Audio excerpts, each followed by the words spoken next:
సదాశివసమారంభాం వ్యాసశంకరమధ్యమాం అస్మదాచార్యపర్యంతాం వందే గురుపరంపరాం.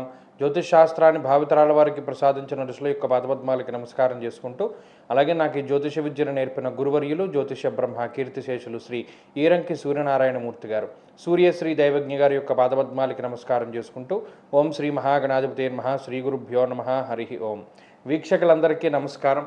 మే నెల 17వ తారీఖు లగాయితూ మే 23వ తారీఖు వరకు ఉండేటువంటి గ్రహగతుల ఆధారంగా ద్వాదశ రాశుల వారికి ఈ వారం ఏ విధమైనటువంటి శుభాశుభ ఫలితాలు కలగబోతూ ఉన్నాయో ఈ కార్యక్రమం ద్వారా తెలుసుకుందాం. అందులో భాగంగా ఈ వారంలో ఉండేటువంటి గ్రహస్థితిని గమనిద్దాం.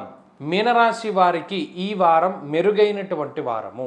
గత వారాలతో పోల్చుకుంటే ఈ వారం మరింత బాగుంటుంది. గత వారం బాగుంటుందని చెప్పుకున్నాం, ఈ వారం దాని మీద బాగుంటుంది. కారణం ఏంటి అంటే, జన్మరాశి యందు గ్రహాలు తప్పుకుంటూ ఉన్నాయి. అలాగే 2వ స్థానమందు రవి తప్పుకున్నారు, 3లోకి వెళ్ళారు. ఇక్కడ 2వ స్థానమందు రవి నిష్ఫలం కృషి వాణిజ్య, ఏ విధమైనటువంటి ప్రతిఫలం ఇవ్వాల. కష్టపడ్డారు, కష్టానికి తగ్గ ప్రతిఫలం రాలా, గుర్తింపు రాలా, శ్రమ ఒకటే మిగిలింది అని బాధపడ్డారు. ఇప్పుడు ఈ వారంలో శ్రమకి తగినటువంటి ప్రతిఫలం, ఇన్ఫ్యాక్ట్ శ్రమని మించినటువంటి ప్రతిఫలాన్ని రవి ఇస్తారు. అంతేకాకుండా ఆరోగ్యం నిత్య సంతోష, ఆరోగ్యంగా ఉండడానికి, ప్రతినిత్యము సంతోషంగా ఉండడానికి ఈ గ్రహస్థితి అవకాశాన్ని కల్పిస్తుంది. కారణం చతుర్థంలో ఉండేటువంటి శుక్రుడు. అక్కడ వాహన సౌఖ్యాన్ని, గృహ సౌఖ్యాన్ని, భోజన సౌఖ్యాన్ని, సర్వ అభీష్టాల్ని నెరవేర్చడానికి చక్కగా శుక్రుడు అవకాశాలను కల్పిస్తూ ఉన్నారు.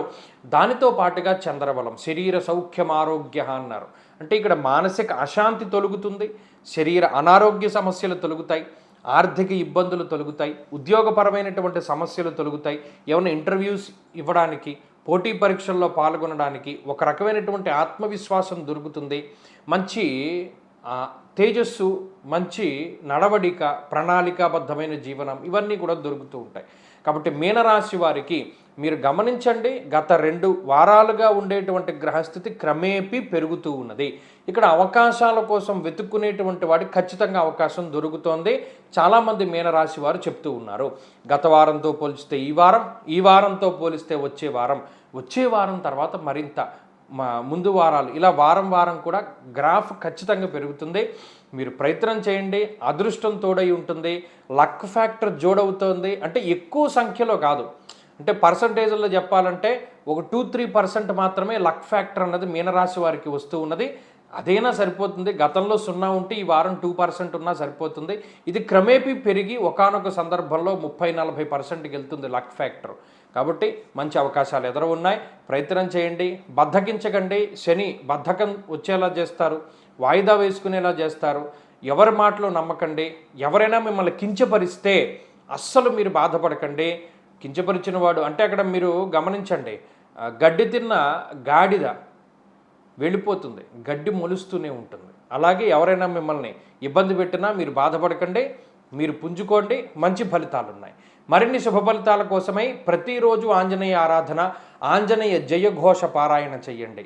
ఈ వారంలో కలిసి వచ్చేటువంటి రోజు శుక్రవారంగా చెప్పవచ్చును. అదృష్ట సంఖ్య 2, అదృష్ట వర్ణము తెలుపు.